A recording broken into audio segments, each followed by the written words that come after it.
Olá, jovens amantes de química. Vamos para a nossa revisão. Vamos falar de alguns pontos importantes da matéria do conteúdo visto o ano inteiro. E para começar nossa revisão, vamos falar de tabela periódica. Como é organizada essa tabela? Nós sabemos que a tabela periódica é organizada em ordem crescente de número atômico. O hidrogênio é número atômico 1, hélio 2, lítio, berílio, bório e assim por diante, até o alcansônio 118, que é o elemento com maior número atômico. A massa também segue essa ordem, tá? Em geral, quanto maior o número atômico, maior a massa atômica. Professor, como que eu vou saber se acontece isso sempre? Você vai olhar. O Z é o número atômico, tá? Muitas vezes trazido em tabelas periódicas na parte inferior à esquerda. E a massa, normalmente trazida na parte superior. Professor, mas essa tabela está errada. Turminha, normalmente acontece isso, mas para você não ter dúvida, é simples, tá bom? O número maior é a massa, 6,94, o número menor é o número atômico, tá bom? Se você levar isso, sempre vai conseguir identificar, não importa se ele esteja embaixo ou em cima, o menor é o número atômico e o maior é o número de massa. Fechou? Vamos falar então agora das propriedades periódicas. Separei duas propriedades periódicas aqui que eu julgo ser, tá, as mais importantes para a resolução dos exercícios, que é raio atômico, vulgarmente chamado como tamanho do átomo. O hélio é o nosso menor átomo, o frâncio é o nosso maior átomo. Então, nós dizemos que o raio atômico cresce de cima para baixo, quanto mais para baixo, maior, e da direita para a esquerda, ou seja, quanto mais para a esquerda, maior. É assim que varia o raio atômico. O frâncio é o maior, o hélio é o menor. Energia de ionização é a energia necessária para arrancar um elétron da camada de valência do átomo. E aí, como que varia? Turminha, gostaria que vocês entendessem a lógica disso. Se o átomo é pequeno, tá bom? Significa que o elétron está muito próximo do núcleo. Tá? O elétron da camada de valência está muito próximo do núcleo. Significa que a atração é grande. Significa, então, que é muito difícil retirar esse elétron. Portanto, quanto menor o átomo, maior é a energia necessária para arrancar esse elétron, maior é a energia de ionização. Portanto, o hélio tem a maior energia de ionização, enquanto o frâncio tem a menor energia de ionização.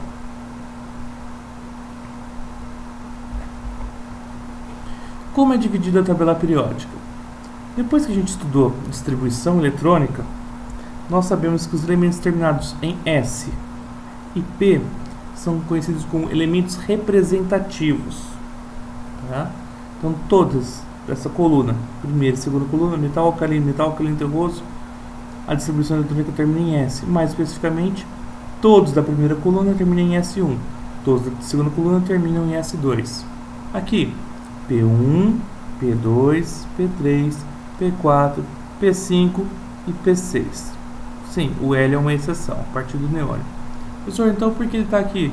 Simplesmente porque ele tem as características do gás nobre, então ele fica aqui na coluna dos gases nobres, tá bom?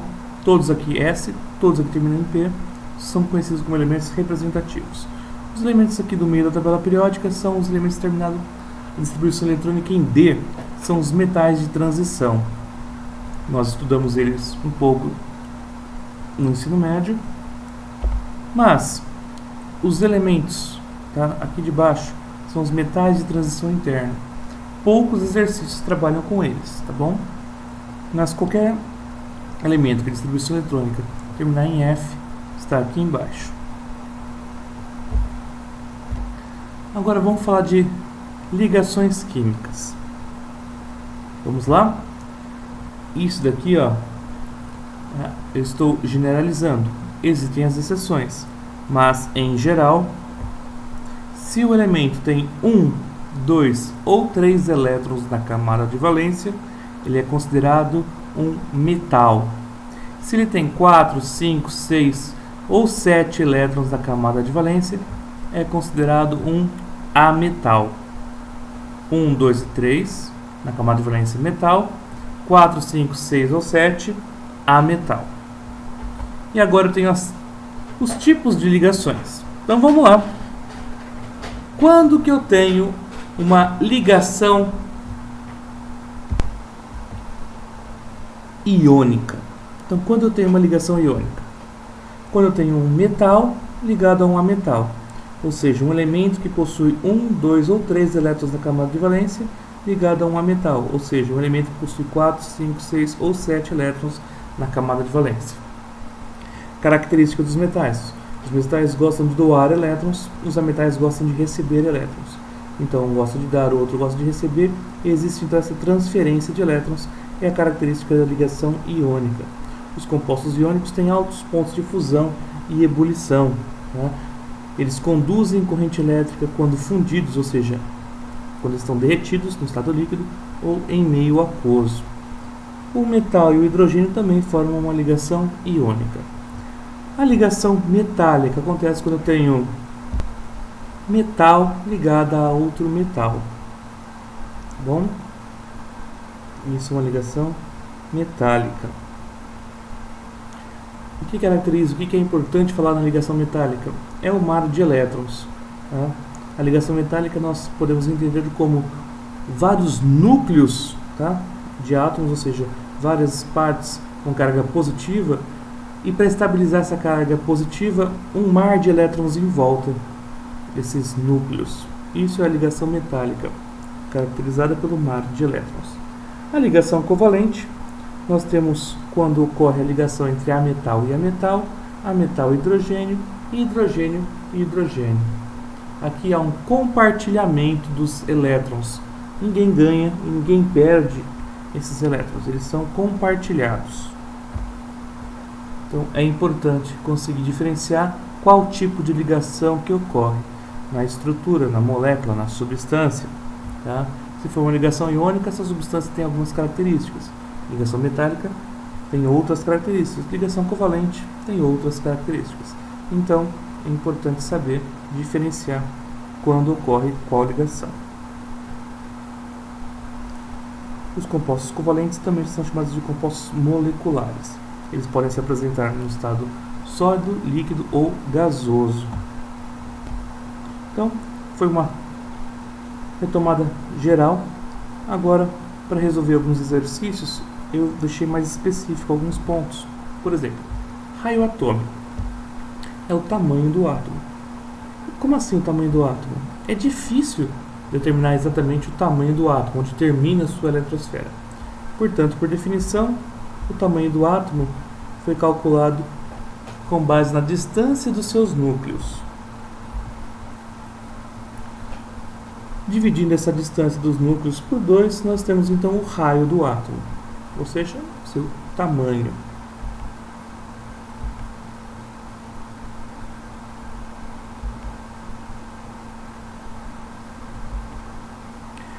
O frâncio, como eu disse, é o maior elemento, tem o maior raio atômico, e o hélio tem o menor raio atômico.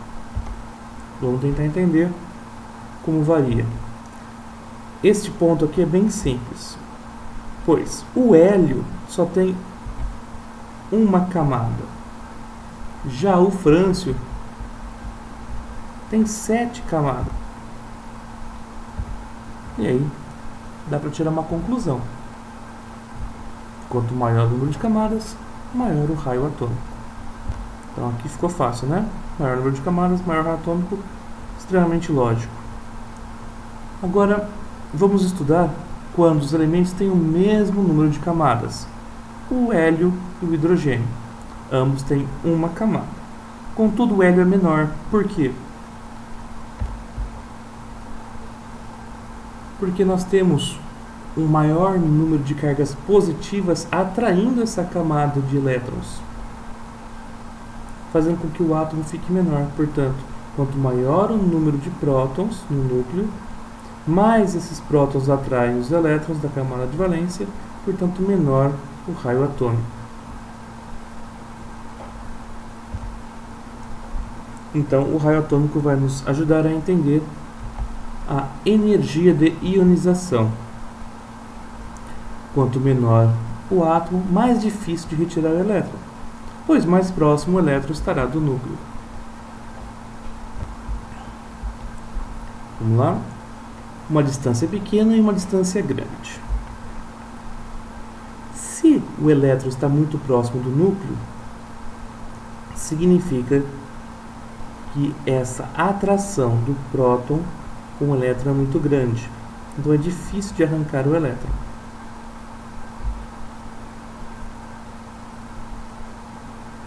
Se é difícil de arrancar o elétron, maior é a sua energia de ionização. Vamos ver como varia essa energia de ionização.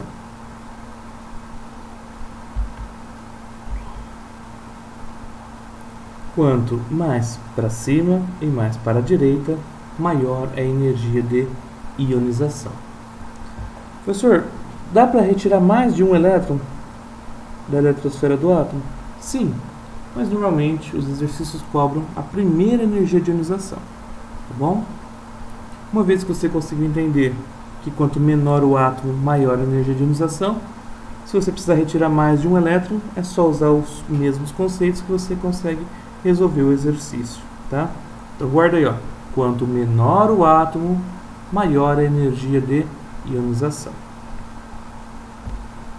A energia de ionização, tá, usa como unidade elétron-volt ou joule.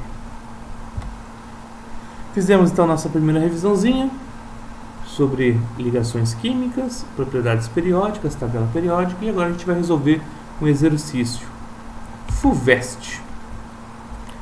Analise a tabela periódica e as seguintes afirmações a respeito do elemento químico enxofre. Vamos achar o enxofre aqui na tabela periódica. Tem massa atômica maior que do selênio? Não.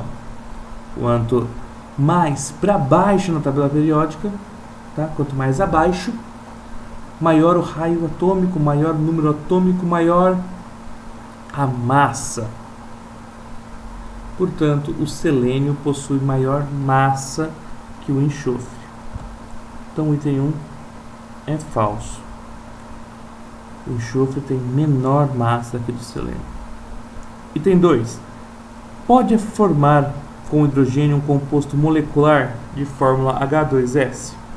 O termo molecular pode ser substituído como um composto covalente. Então, sim, é verdadeiro. O enxofre é um ametal.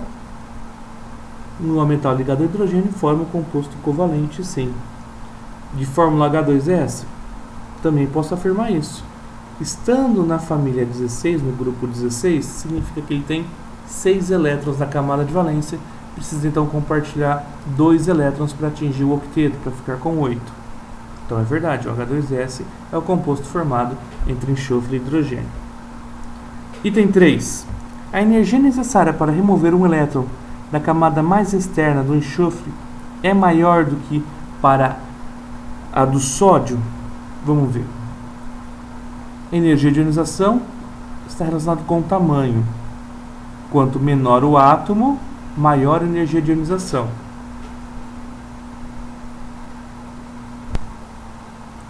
Então, é verdadeiro, tá?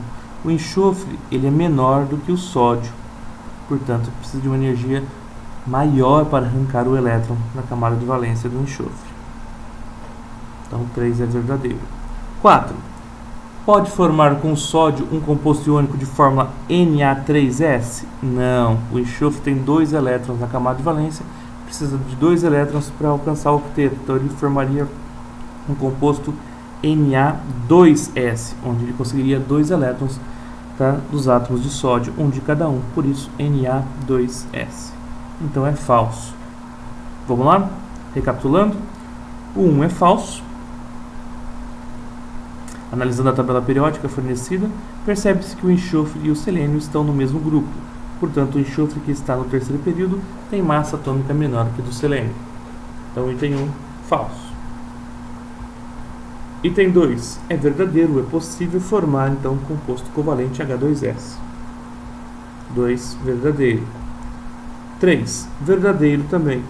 A energia necessária para retirar o elétron e a energia é a energia de ionização, que aumenta conforme o esquema abaixo, ou seja, aumenta quanto menor o raio atômico. Então, é mais difícil arrancar o elétron do enxofre do que do sódio. E o item 4 é falso.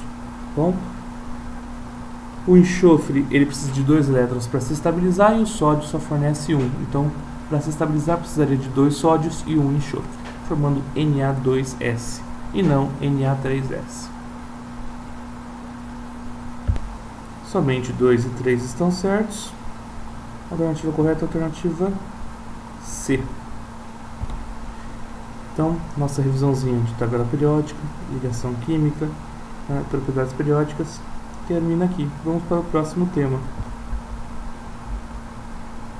Separação de misturas. Então aqui estão alguns processos, os principais processos de separação de misturas heterogêneas. Vamos lá, ver rapidamente um por um. Tamização é conhecido como peneiração. Eu consigo separar uma mistura formada por 2 compostos sólidos, tá? Por exemplo, areia e pedregulhos. Então, tamização é a peneiração, eu separo 2 sólidos. Catação. É possível usar a catação também para separar sólidos. Por exemplo, quando você vai separar o feijão das pedrinhas, ou quando vai fazer o processo de reciclagem, onde você separa os plásticos e outros materiais recicláveis dos materiais não recicláveis. Catação. Essa é a levigação, onde você consegue retirar um dos compostos sólidos através da água corrente, tá? De um fluxo de água usado no garimpo, onde você consegue pegar vários pedregulhos, pedras, areia e água e chacoalha através desse equipamento aqui, uma espécie de uma frigideira, tá? Quando você chacoalha, a água é mandada para fora desse recipiente e arrasta a areia, que é mais leve, deixando então as pepitas de ouro, tá? Que são mais pesadas. Você pode transformar isso num processo mais industrial. E esse equipamento aqui aparece muito numa série do Discovery Channel chamado Febre do Ouro. Vamos para o próximo. Aqui é o processo de ventilação. Vocês devem estar vendo aqui, ó. Eu preciso então de 2 sólidos. Um tem que ser leve, ser arrastado pela força do vento, e o outro não. Aqui nós estamos separando o café, tá? Aqui o amendoim de sua casca e aqui o arroz da sua palha. Outro processo de separação, esse é mais comum para ser no vestibular, é a separação magnética, também conhecida como imantação, onde você consegue separar 2 sólidos em que apenas um dos componentes é ferromagnético. Por exemplo, areia e enxofre, como por exemplo o enxofre do ímã da limalha de ferro. Você consegue separar a limalha de ferro deixando o enxofre.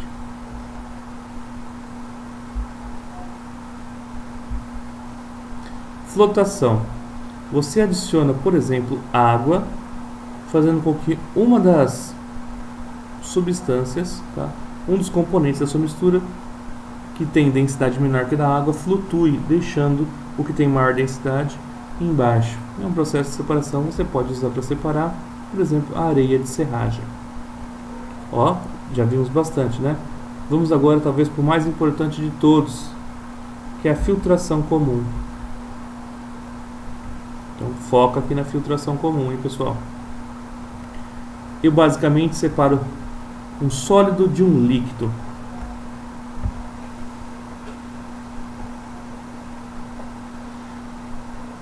Mas e se eu quiser acelerar essa filtração?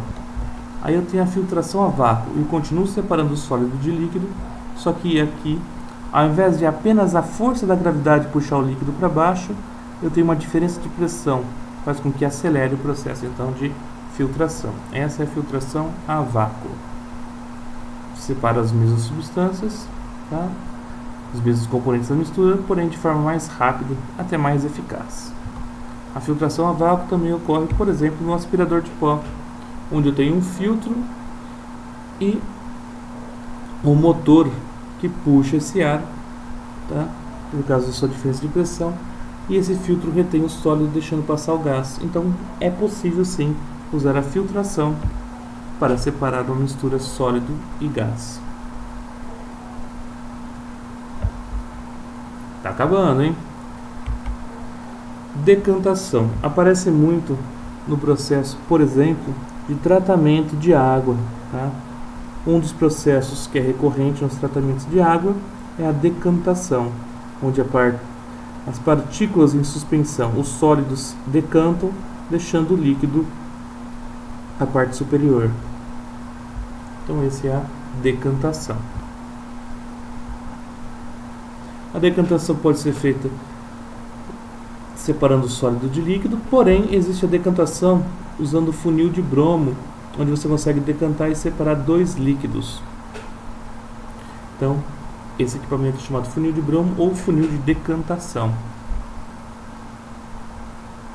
Um exemplo mais comum dos exercícios é separar, por exemplo, água de óleo ou água de algum derivado do petróleo, tá bom? Aqui é a centrifugação. É um processo de decantação que eu separo do sólido de líquido, porém é acelerado pela força centrípeta, que permite então que a decantação ocorra de forma mais rápida. Aparece muito também nos laboratórios de análises clínicas, onde você precisa separar os componentes do sangue. Os componentes sólidos do sangue decantam, tá? Sedimentam, ficam no fundo, enquanto a parte líquida do sangue, o plasma, tá? Fica na parte superior do frasco. E aí você consegue fazer suas análises em separado.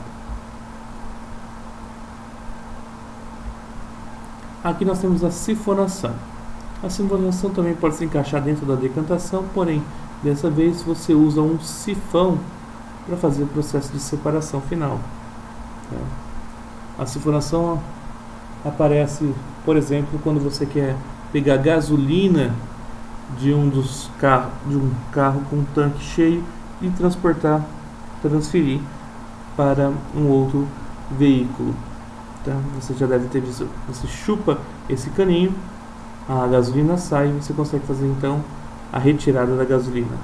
Acontece também o processo de sifonação quando você vai limpar um aquário, tá bom? Você tem um sifão. Aí tá acabando. Sublimação. Você pode usar o processo de sublimação quando um dos componentes sublima, ou seja, passa do seu estado sólido para o estado gasoso. Através da sublimação, esse composto vai virar gás e se separar do outro componente que não sublima, que continua no estado sólido. Aí você precisa tampar para você não perder um dos componentes na forma gasosa. Você precisa tampar para que ele volte ao estado sólido na tampa. E assim você consegue deixar os dois sólidos separados. Aqui eu tenho o vapor de iodo que chega no prato aqui, ó, no vidro de relógio e volta a ficar sólido. E aqui a areia.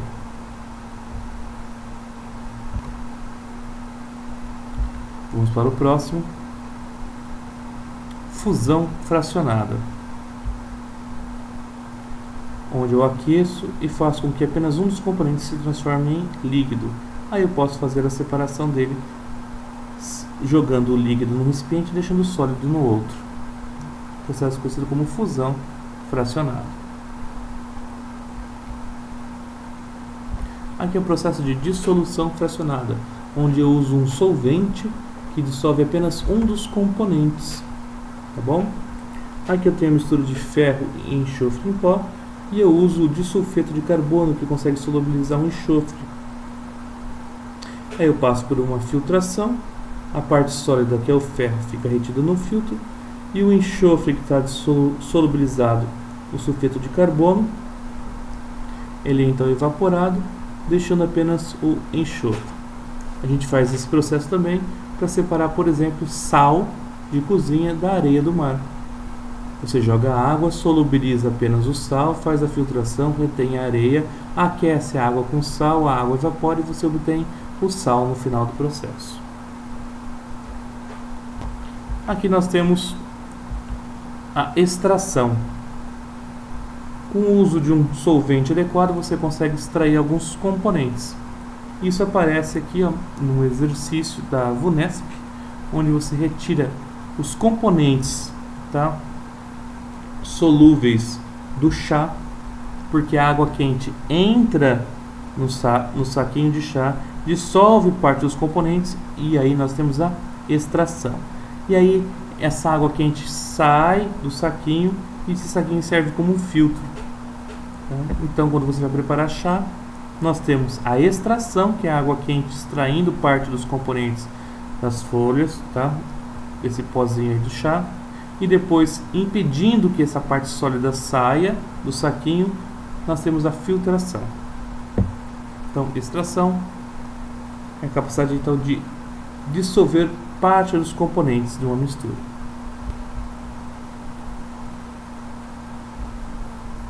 E aqui nós encerramos os principais processos de separação de misturas heterogêneas. Vamos para a separação de misturas homogêneas. Destilação simples separa sólido de líquido, só que de uma mistura homogênea. Nós aquecemos a mistura homogênea sólido e líquido, por exemplo, água e sal. A água evapora, passa pelo condensador, o vapor, que é condensado, volta a ficar líquido e é mantido, enviado aqui para o outro recipiente. E a água continua evaporando, deixando apenas o resíduo sólido. Esse é o processo de destilação simples, usado para separar uma mistura homogênea sólido mais líquido. Aqui nós temos a destilação fracionada. É semelhante à destilação simples, contudo, dessa vez a nossa mistura, tá, é de 2 ou mais líquidos. Um dos líquidos vai evaporar com mais facilidade, tá, vai passar pelo condensador e nós vamos obter um dos componentes. E aí, quando começar a mudar o ponto, a temperatura, significa que está mudando de substância também. E aí você consegue separar várias substâncias usando o processo de destilação fracionado. Aqui nós temos um vídeo, tá, do processo de destilação fracionada, especificamente do petróleo. Mas devido a problemas com o YouTube, que não permite que eu toque esse vídeo aqui, tá? Senão ele impede que eu carregue essa aula. Eu vou deixar para vocês o link, tá, dessa aula disponível. Aí vocês vão poder clicar no vídeo e assistir o processo de destilação fracionada do petróleo. Vamos fazer um exercício e acabar com esta parte da nossa revisão. O esquema a seguir representa o processo de extração do óleo essencial das cascas de laranja. Então eu tenho a casca de laranja, eu vou acrescentar o éter, ele vai solubilizar parte desses componentes da casca de laranja, e para acelerar esse processo de solubilização desses componentes, ocorre a maceração dessas cascas, tá bom? E aí nós temos o processo 1, onde eu obtenho os resíduos sólidos, que é a casca, da parte líquida, que é o éter, e alguns componentes da casca de laranja. Separação sólido mais líquido. Pode ser a decantação? Pode. Pode ser também a filtração. Então, aqui nesse ponto, cabem os dois, tanto decantação como filtração. Aí nós temos o sistema homogêneo, que é o éter e partes solúveis da casca da laranja. Aí eu faço o processo 2, onde eu obtenho o éter e do outro lado o óleo essencial. Então eu peguei uma mistura homogênea líquido mais líquido e separei. É a destilação fracionada. Melhor alternativa, alternativa E, filtração, e destilação.